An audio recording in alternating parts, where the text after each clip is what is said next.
This is Voice of Korea. This is Voice of Korea.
Now we begin the English language transmission from Pyongyang, the capital of the Democratic People's Republic of Korea.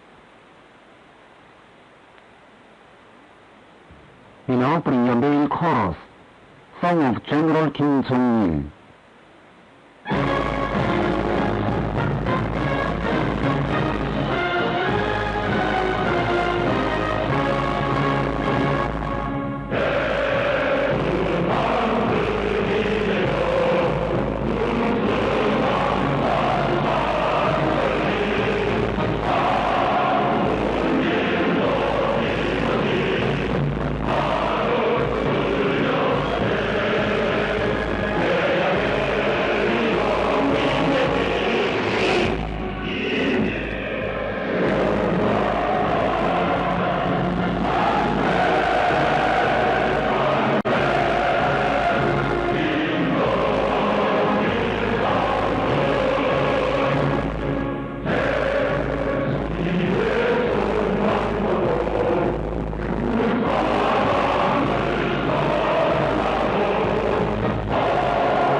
Dear listeners, you're welcome to Voice of Korea.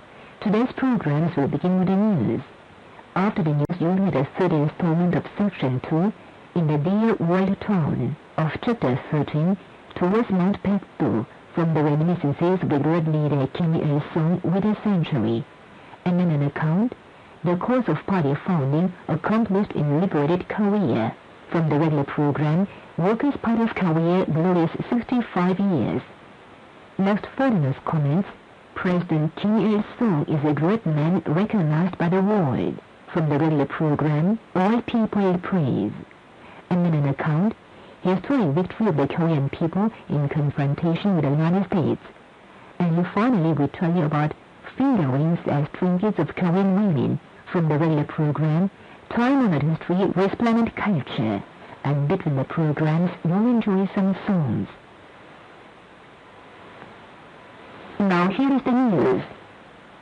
The participants in the European Regional Tutsi Idea Seminar on the role of Europe in the struggle for global independence and peace and against globalization recently sent a letter to the great leader Kim Jong-il. The letter said the participants in the seminar unanimously stressed that the Tutsi idea is the only just idea of the era of independence, which indicates the road ahead of the progress of humanity for global independence and peace. The letter also said a consensus was reached on the view that the Sunmun idea, which has been developed and enriched by leader Kim Jong-il in accordance with the new historical conditions, is a tragic thought and guideline that guarantee the brilliant victory of the cause of independence. The letter added that under the outstanding guidance of leader Kim Jong-il, Korea as a fortress of the independent cause is infinitely encouraging the progress of humanity in their struggle for global independence and peace and against globalization. The letter reassured him of their constant support and encouragement to the struggle of the Korean people for peaceful reunification and independent development of the country, and sincerely wished leader Kim Jong-il good health. The Indian newspaper Indian and World Event on the 12th carried the first and second parts of the great leader Kim Jong-il's famous work, Giving priority to ideological work is essential for accomplishing socialism. The newspaper printed a photograph of leader Kim Jong-il. A short biography of the revolutionary activities of the great leader Kim Jong-il was carried in the bulletin of the Kim Jong-il Youth Group for the Study of the Tutsi Idea in Vienna, Austria, on the 15th. A friendly meeting was recently held in France, a briefing and lecture in Indonesia, a film show in Russia, seminars on exploits in Cambodia, Finland and Bangladesh, on the occasion of the 46th anniversary of the start of the great leader Kim Jong-il's work at the Central Committee of the Workers' Party of Korea. The International Secretary of the Central Committee of the French Revolutionary Commerce League and other speakers at the functions stressed that His Excellency Kim Jong-il is a veteran statesman who has strengthened and developed the Workers' Party of Korea into an ever-victorious, iron-willed party and largely led the Korean people to victory and glory. The Korean documentary Party Founding Memorial Tower was projected at the film show. A message of greetings to leader Kim Jong-il was adopted at the seminar held in Finland. Newspapers of Pakistan and Bangladesh recently featured the 46th anniversary of the start of the great leader Kim Jong-il's work at the Central Committee of the Workers' Party of Korea. The Pakistani newspaper Balochistan Times said His Excellency Kim Jong-il formulated a revolutionary idea of President Kim Il-sung as an integrated system of ideas, theory and method of Tutsi through his energetic pursuit and uninterrupted ideological and theoretical activities in his early days. The Bangladeshi newspaper Ekota expressed boundless respect to respected Kim Jong-il, who has achieved a single-hearted unity not to be found in many other countries of the world. The chairman of the Central Executive Committee of the National Socialist Party of Bangladesh made public a press statement on the 13th on the occasion of the 46th anniversary of the start of the great leader Kim Jong-il's work at the Central Committee of the Workers' Party of Korea.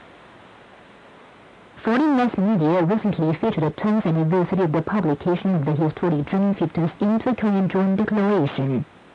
The Indian newspaper Lover Mail said the idea of bio-nation itself is the familiarization and intensification of leader Kim Jong-il's creed.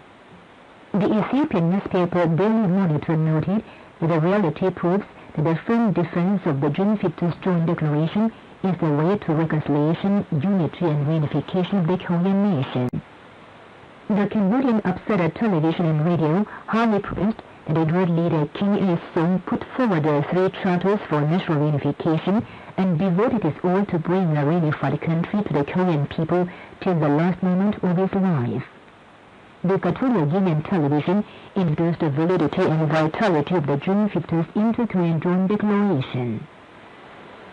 The British Association for the Study of Sungun Politics and the British Group for the Study of the Tutsi Idea published a joint statement on the 12th, indication of the 12th anniversary of the publication of the June 5th Inter-Korean Joint Declaration. The joint statement said the adoption of the Joint Declaration is a brilliant fruition of the Sungun politics of the great leader Kim Jong-il. It criticized that today perpetrated in Bang is totally negating the June 5th Joint Declaration by inciting confrontation and division between the North and the South through such anti-DPRK maneuvers as the fabrication of the case of the warship Tsunan. The Korean Friendship Association, headquartered in Spain, posted an article in Internet on the 11th in support of the Korean people's cause of national reunification on the occasion of the 10th anniversary of the publication of the June 5th Inter-Korean Joint Declaration. A new comprehensive casting production base of highest capacity, all processes of which are equipped with high-tech facilities and technology, has been built in a short span of time at the Yongsan Machine Complex in the DPRK. The construction of the wonderful casting production base, equivalent to a large factory, has put a casting of Korea onto the advanced level of the world. Art circles of servicemen's families of the units which participated in the 3rd round of the 2nd term contest of art circles of service persons families of the Korean People's Army are giving performances at the People's Palace of Culture in Pyongyang, rousing the response of the spectators. The performances were appreciated by officials of ministries and other national institutions and working people of different strata in Pyongyang. A spokesman for the Ministry of Foreign Affairs of the DPRK asked the question raised by the Korean Central News Agency on the 21st as regards the recent frantic slander of the United States against the Democratic People's Republic of Korea. The spokesman said, "These days, the United States is slandering us to be provocative and belligerent, and not content with it, making even an impertinent fiction that we are giving nuclear cooperation to Myanmar." Some days ago, a spokesman for the U.S. Department of State, Crowley, imprudently slandered us as a criminal state on the basis of a false conspiratorial report of some media of South Korea that we are making pirate TV transmission of the World Cup. Our transmission of the World Cup is a legitimate and normal undertaking which is done according to agreements with international organizations concerned. Without knowing how the world is going, he dared to malignantly slander our sacred sovereign state as a criminal state. It is an outburst which can be made only by the historic and full, zealous and extreme hostility against the DPRK.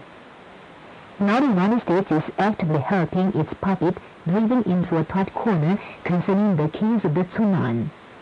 It is the ulterior intention of the United States to cement again the total imposition of Sevier over South Korea by availing itself of the opportunity and at the same time to turn internally chaotic Japan through it. So the United States blindly defends any groundless allegation of the South Korean puppets conducting an unprecedented smear propaganda against the DPRK.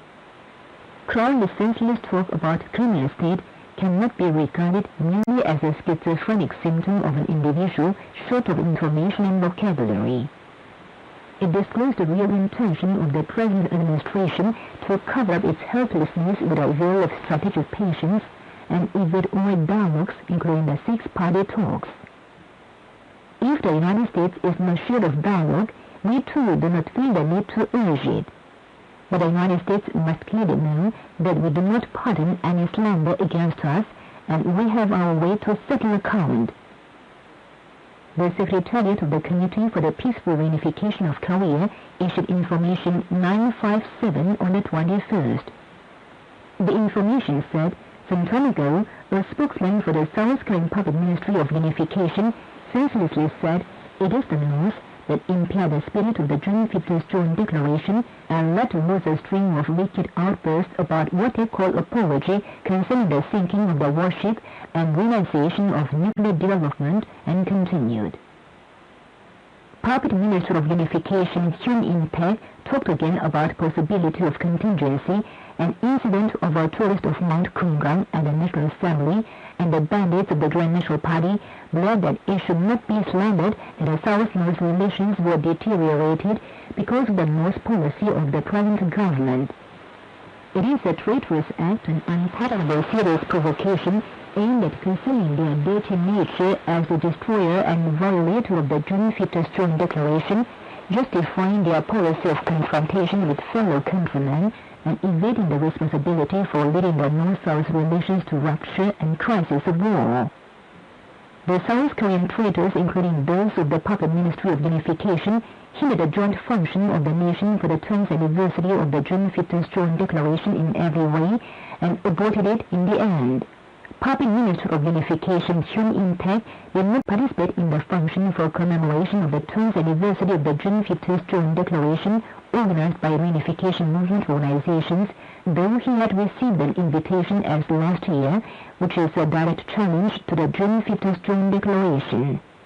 Now the South Korean puppets are intensifying fascist suppression of the reunification movement organizations and betrayed their threat to punish the pro-unification figure who visited Pyongyang.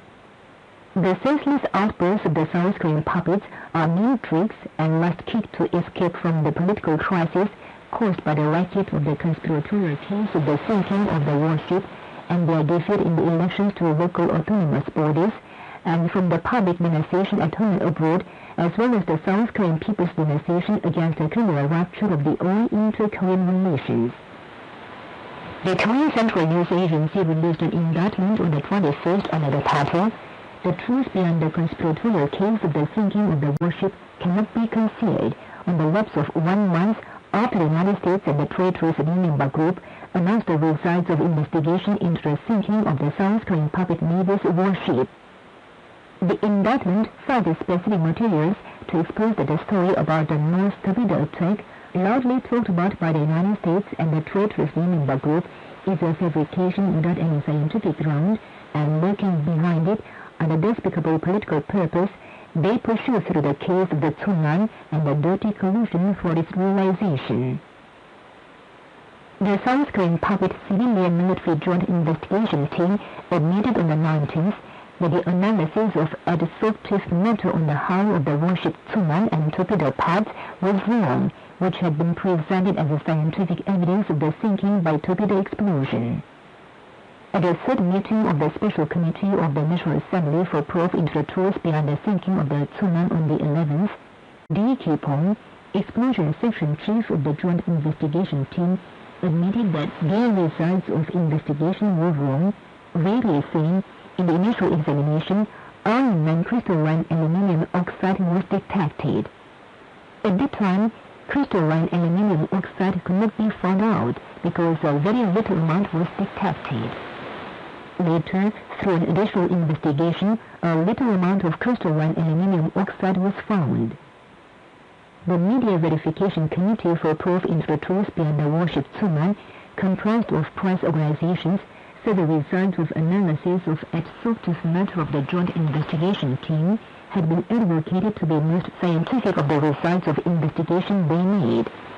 The committee maintained that as the result was reversed, a new investigation team must be organized with civilians to start investigation from the beginning, and it must be accompanied with investigation into state administration, hearing and others, so as to remove the doubts about the whole investigation into the case of the Tsunan. The South Korean newspaper Kyongyang Sinmun carried an editorial on the 18th denouncing the puppet government for going against public sentiment. The editorial denounced that the Rinenba government is indiscriminately repressing the people who doubt the results of investigation into the sinking of the warship, oppressing the freedom of expression and assembly, and suppressing the civilians who had been to Pyongyang in the days of the former government on suspicion of the violation of the national security law. It exposed that the authorities are turning away from the demand of the people for correcting the state administration and refilling the positions of power with their new close associates. The South Korean Youth and Students Solidarity for the implementation of the June 50th June Declaration made public a statement on the 18th, denouncing the puppet dictatorial force for their fascist suppression. The statement mentioned the surprise search of the house of the head commander of the Solidarity by police under the National Secrecy Law on the 18th, and criticized that recently the public security authorities consecutively suppressed civic and public organizations and individual personages. The joint statement of the political parties and organizations of the DPRK led the entire Korean nation smashed the challenge of the anti-reunification forces and opened wide the gate to national unification with united efforts under the banner of the June 50th June Declaration, was reported on the 15th by the Chinese Sina News Agency, the Russian Itar and the Myanmar News Agency. The Russian Association for the Study of the Tutsi Idea released a statement on the 16th as regards the lapse of 60 years since the U.S. imperialists provoked a Korean War. The statement said, during the Korean War, the U.S. imperialist aggressors and their followers ruthlessly destroyed the northern half of Korea and added, the Korean army and people firmly united around leader Kim Il-sung gave a disgraceful defeat to the imperialist aggressors and won a great victory. Today, too, the frantic aggressive war exercises escalated by the United States and the South Korean puppets are a main factor disturbing peace of the Korean Peninsula and Northeast Asia. The Korean people led by Kim Jong-il are fully ready to resolutely smash an imperialist aggression, the statement said, and expanded full support and solidarity to the just cause of the Korean people. And this the end of the news read by Kim Hee-ok. This is Voice of Korea. Dear listeners, now is the time for broadcasting the reminiscences of the great leader President Kim Il-sung with the century.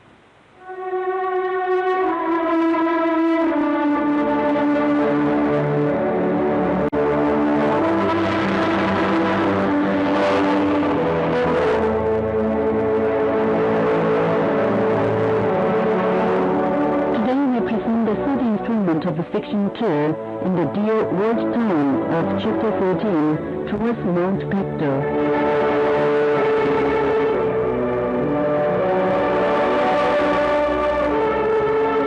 We discussed the objective of our attack again. I suggested Menjiang as the target of our attack. I had stayed at Menjiang for about a month, recruiting reinforcements and rehabilitating an underground organization in summer 1942 on my return from my visit to Riang Se-bung's unit at Tonghua. We were familiar with the place and had a foothold there. Consequently, I was convinced that I could achieve our objective without difficulty if we fought there. Wang Xun was not keen at the time, insisting that it was too far away. He insisted that even if the attack was successful, we might fall into the enemy's encirclement on our way back. He had in mind Fusun County town. Command again, let's attack Fusun. Li Hongbin echoed with a clenched fist in excitement. He had ample reason to speak in favor of Fusun. When leaving Umu, he had sent a company commander of his detachment, Mao Zhenxing by name, on a reconnaissance mission to learn my whereabouts. However, the company commander had been captured by the gendarmerie in Fusun during his mission. The enemy had pressed him to explain the aim of his entry into the town and the man he planned to meet. He had maintained his silence. The gendarmes had tortured him, pouring boiling water into his mouth. His mouth had been scalded and lips blistered. But the strong-willed company commander had resisted in silence, refusing to stain his honor. The enemy had dragged out the men to the northern outskirts of the town, along with the patriotic peasants in Fusun area who had been detained on the charge of being in contact with the bandits, and shot him and the peasants. But he was only wounded and had pretended to be dead. A kind-hearted man had carried him away and treated him before sending him back to his unit. This undying company commander had brought to light the atrocities of the Japanese gendarmerie in Fusen. Li Lingbin gave me a brief recount of the atrocities witnessed by the company commander. After the death of Commander Wang, the Japanese army and police blocked the wall gates and issued permits to the inhabitants who were supposed to pass through the gates in order to arrest all people in touch with bandits. People who went through the gates without a pass or holding an outdated pass were all tortured. Anyone who resisted was murdered in secret. The brutality of their murder was unprecedented throughout history. The enemy took the people arrested at the gates to a hotel near Schumann Bridge, locked them up in the hotel before dragging them at dawn to the brink of the marsh on river Todao Sangwa and beheaded them. The Japanese soldiers were encouraged to cut off the victims' hands with their swords and see the gushing blood to train their mettle. It was a fiendish act which even the devil would shudder at. The beheaded bodies were thrown into the marsh. Naturally, in the later days, the people of Fusen called the marsh the harbor for the murdered. The enemy sought out immediately people who let out the beheading secret and killed them in the same brutal manner. Their bodies were also thrown into the harbor for the murdered. The blood in my heart boiled with rage. My mind was gripped with a pang of remorse as I realized that the thoughts of refraining from upsetting my precious memory of Fusen with a gunshot or clouding it with powder fumes constituted my feelings of compassion. Of the many war towns around Mount Pakto, Fusen was one of the strategic points, including Linjiang and Changbai, which the enemy attached special importance to. Regarding Fusen as one of the central bases for suppressing the disturbance of public peace in the eastern frontier region, the Japanese imperialists stationed in that town large forces from Kwantung Army, Puppet Manchukuo Army, and the police. Takahashi's crack unit, known to have been toughened in battle, was entrenched in the town. It was therefore very important to put Fusen under our military control and thereby occupy the area round Mount Pakto. Destroy the fiendish enemy entrenched in Fusen County town to wreak the people's vengeance upon him, and save innocent prisoners who are being beheaded in the walled town like hell. These continual hot-blooded outcries seemed to stir me up in my imagination. I must attack Fusen first. In that town, which fills me with tears, guiltless people are murdered at the mercy of the sword of Japanese samurais every day. Why should I go to Menjiang, knowing that such a tragedy is taking place within a hailing distance?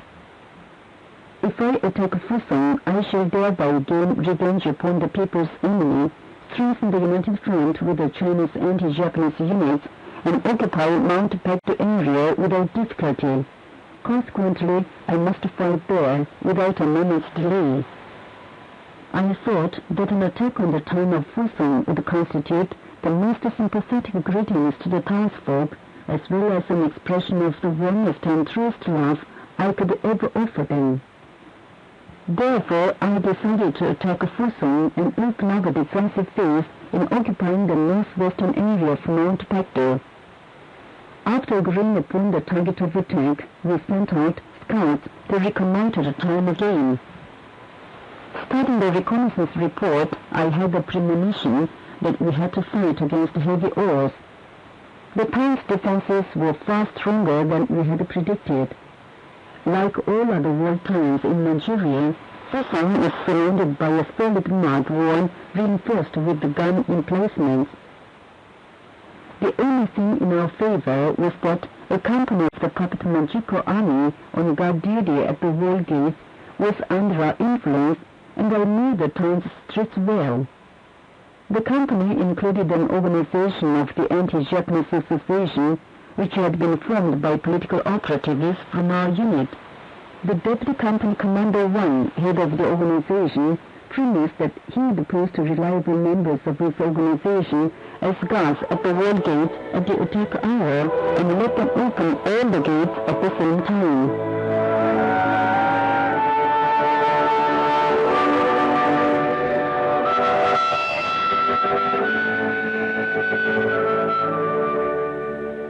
Listening to the third installment of Section 2 in the Dear World Time of Chapter 13 towards Mount Baekdu from the reminiscences of the great leader President Kim Il-sung with the century. This is Voice of Korea. Workers' Party of Korea glories 65 years.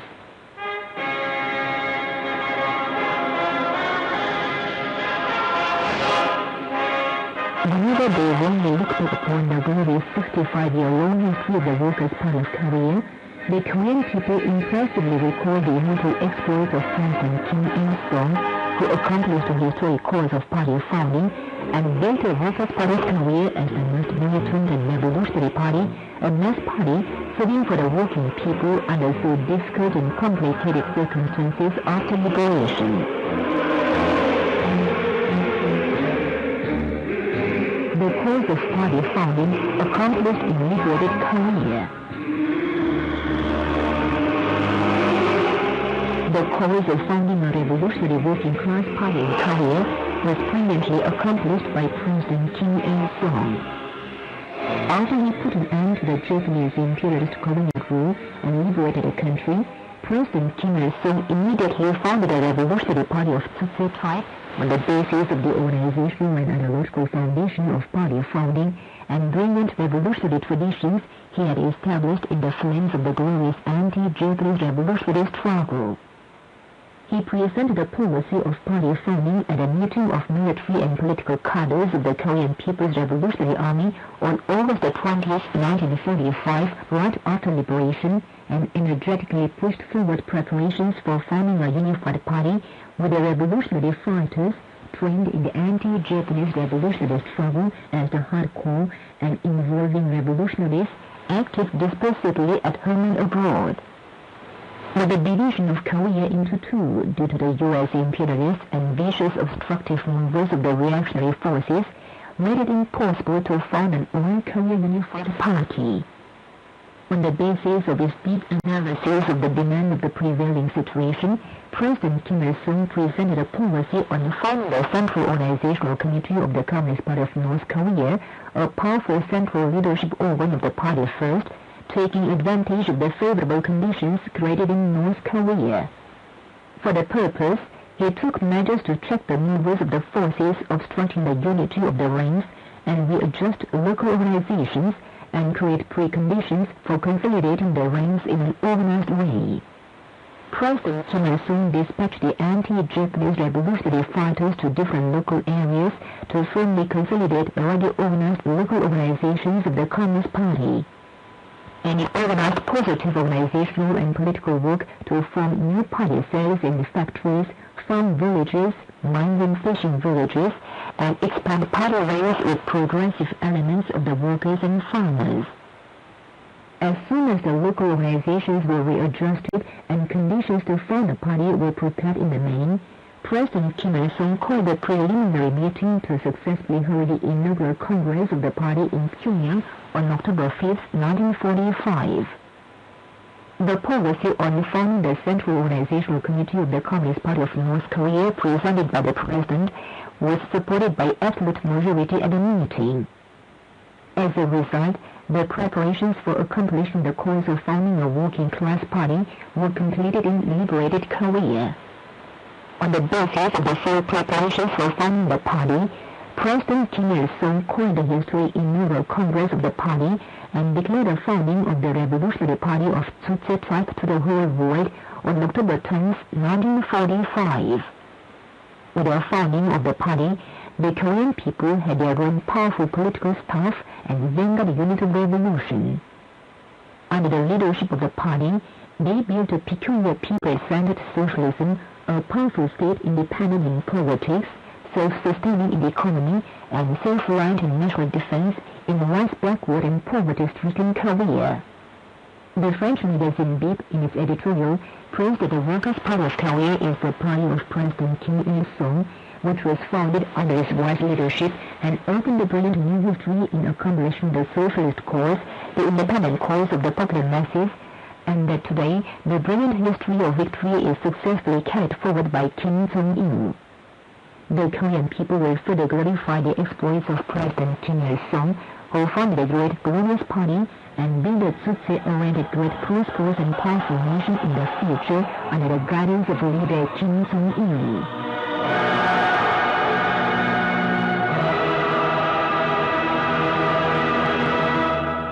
You've been listening to an account, The Cause of Party Founding, accomplished in liberated Korea, from the regular program, Workers' Party of Korea, Warrior 65 years. This is Voice of Korea. All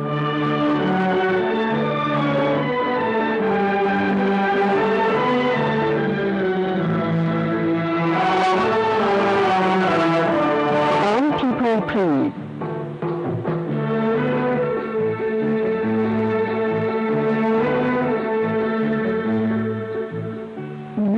Foreigners' comments on our country. President Kim Il-sung is a great man recognized by the world.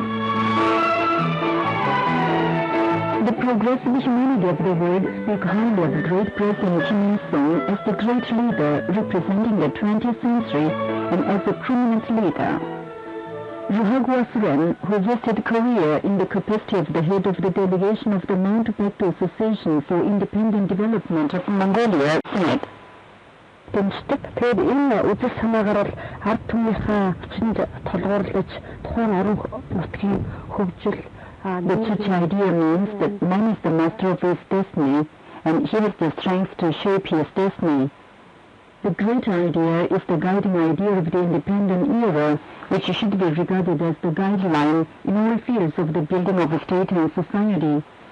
Great President Kim Il-sung created the immortal Church idea and admirably applied it to the revolution and construction. There were many great persons in human history, but none of them created such an idea representing the essential feature and aspirations of the popular masses as the Church idea. That is why he enjoys unanimous praise of the world as a peerless great man for his personality and exploits. Indeed, the great leader President Kim Il-sung is a great man recognized by the world as well as our Mongolians. Reye Ramatunge, chairman of the Sri Lanka People's Korea Friendship Association, said, President Kim Il-sung is a great man in the world. He is a great leader of the world, not only Korea. He is a man who loved his country, to develop his country. He loved his people, and he especially loved children. So that's a great achievement and great idea of a leader of a country. His most interest activities is concerned about agriculture, and as well as he is very concerned about the living of the people, to accommodate them in houses and give them proper way of living without anybody's help. To rely on duty, you see, duty should exist with your own work, your own power. So that's a very good idea. I mean, in any other country, in Sri Lanka, we have introduced duty, and it's a very good achievement. People work hard, they work for themselves. He's a great leader of the world, including Korea. Nisar Ahmed Huro, who visited Korea as the head of the delegation of the Pakistani Preparatory Committee for commemorating the centenary birth anniversary of great President Kim Il-sung, visited the International Friendship Exhibition House in Mount Myeohyang, the celebrated mountain of Korea, and said, Great President Kim Il-sung is a legendary great man. Born into a modest family, he devoted his life to the people's welfare. He who created the great Church idea has brightly illumined the road ahead of progressive humanity. The progressive humanity warmly praise his greatness. Displayed in the exhibition house are precious gifts presented to President Kim Il-sung by heads of party, state and government, and celebrities of many countries of the world. The reverence of humanity for President Kim Il-sung will remain unchanged despite the lapse of time.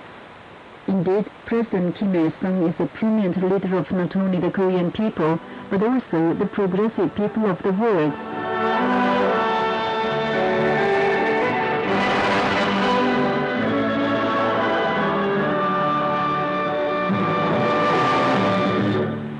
Even listening to foreigners' comments under the title, President Kim Il-sung is a great man recognized by the world. From a regular program, All People Praise. This is Voice of Korea. Now here is a chorus. Brilliant Life.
present an account under the title Historical Victory of the Korean People in Confrontation with the United States.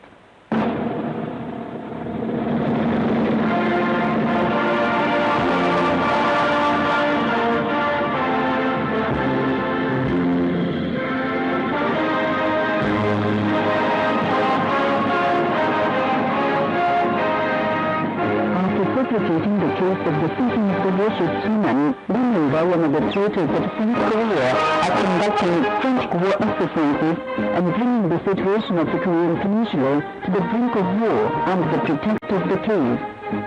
The U.S. imperialists and their followers against the DPRK are filling up the war fever of the traitorous Lee Myung-woo group and getting crazier than ever before in their attempt to stifle the DPRK.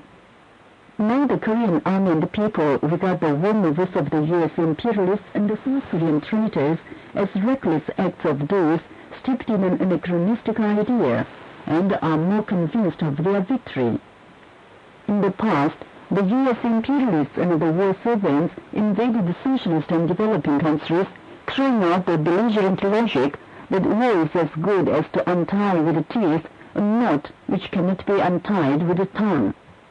The imperialists put forward a strategy of world domination by logic of strength and almighty nuclear theory, and undisguisedly committed aggressive wars against Panama, Grenada, Iraq, Afghanistan, and other countries. But such logic could not work on Korea.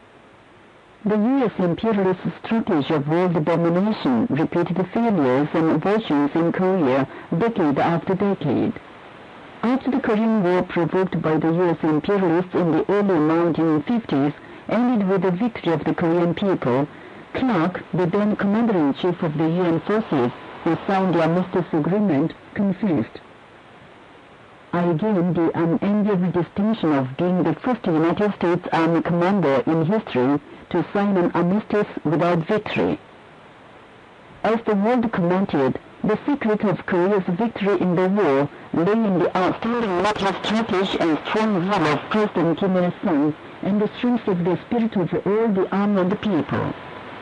Forgetting the historical lesson of the Korean War in the 1950s, the U.S. imperialists did not give up their ambition for Korean aggression, but suffered the same fate as Clark in Korea.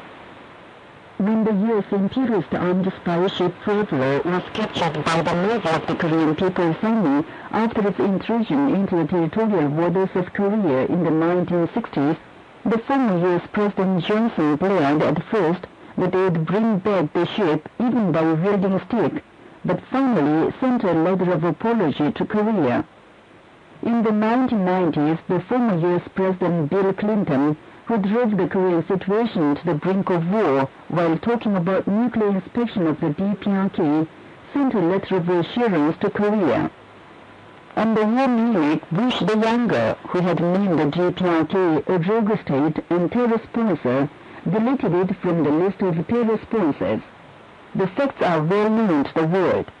As above said, the history of confrontation between the DPRK and the United States was a history of victory of Korea. Witnessing the reality of Korea, Andy Brooks, General Secretary of the New Communist Party of Britain, in his article, "We Must Know Korea Correctly," wrote, "The secret of the victory of Korea in the confrontation with the United States lies in the strong courage and confidence of the brilliant single commander Kim Jong-il, who regards the outbursts of the imperialists as a mischief of naive children. As long as it is led by little Kim Jong-il, correct in judgment, resolute in determination, and merciless in strength, Korea will be invincible. The Korean people never want a war. But if the U.S. imperialists and the South Korean puppet traitors trigger off a war prompted by an anachronistic idea, the Korean people will smash the army at its throat, realize the historic desire of national reunification, and carry forward the tradition of victory forever."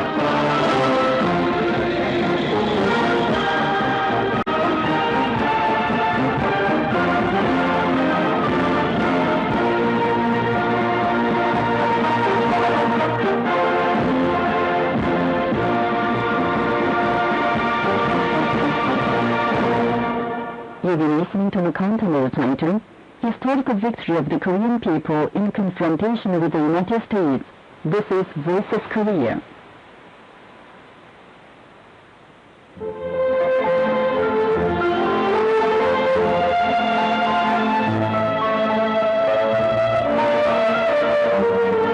Time-honored history with planet culture. Dear listeners, finger rings are one of the people's trinkets. In Korea, people wear double rings or single rings. In some countries, all people, men and women, wear rings on their fingers. But in Korea, finger rings are used mainly as trinkets of women. This time we tell you about finger rings as trinkets of Korean women.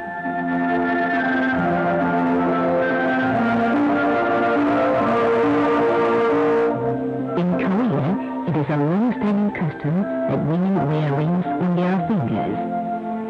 According to archaeological documents, double rings were made of bronze and different other materials in the ancient times, and afterwards there were various forms of double rings made of gold, silver, and other precious metals and non-metals. In modern ages, women wore double rings mainly made of gold, silver, jade, pearl, and other materials which were generally thicker than those of the ancient times. Lee Han-ok, section chief of the Korean Central History Museum, said, 가락지는 여자들이 시집갈 때 신혼집 어머니들이 기념으로 주곤 했는데 그것은 가락지처럼 부부가 일생 떨어지지 말고 when young daughters were married off, mothers used to give them double rings as keepsake in the hope that they would live along harmoniously with their husbands all their life without separation. At ordinary times, Korean women did not wear double rings, but carefully kept them tied in their breast ribbons. They used to wear double rings on one finger on holidays or at ceremonies. Double rings were worn only by married women, but single rings by all women. Single rings were also made of gold, silver, jade, and other materials, and called gold ring, silver ring, jade ring, and others. Jewel rings were used in the 15th and 16th centuries, when jewelry were on a wide use. Single rings are named differently according to their utility and forms. They include engagement rings exchanged between men and women at their betrothal, and wedding rings exchanged during the wedding ceremony. The single ring occasionally is put on the middle finger of left hand or on the right hand, but usually on the third finger of left hand. The custom is widespread among Korean people today. Along with the development of gold work, silver work, and jewel processing techniques, various shapes of single rings are made and used by women in Korea.